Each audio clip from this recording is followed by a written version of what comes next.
រលឹមស្រាងកាលអូនចេញទៅបងជូនពៅដល់ជើងភ្នំសន្យាអូនទៅរៀនបន្ននៅមហាវិទ្យាល័យបងប្រុសអ្នកអាស្រ័យចាំថែចង្ការសន្យាវិលវិញជួបគ្នាពេលភ្ជុំចូលដល់ភ្នំពេញអូនភ្លេចវាលស្រែភ្លេចអ្នកដែលធ្លាប់បបោអងអែលឃើញឡានទំនើបឃើញផ្ទះខ្ពស់ស្កឹម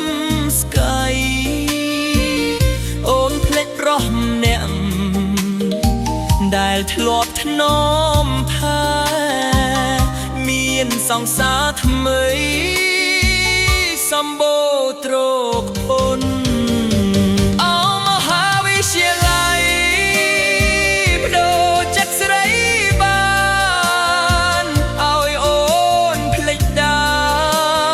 នស្នាមជើងក្របីទ្រព្យសម្បត្តិតែគេធ្វើឲ្យស្រីផនធាំងបោះបង់បងចោល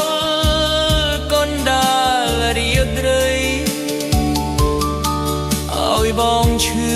ក្ដុកក្ដួល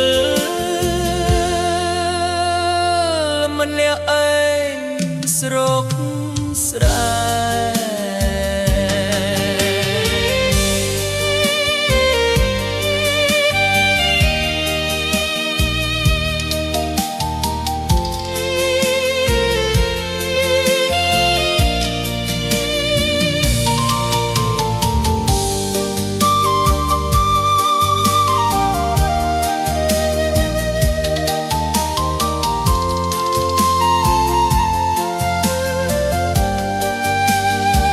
ពេលនេះមេឃស្រទុំអូនត្រឡប់មកវិញ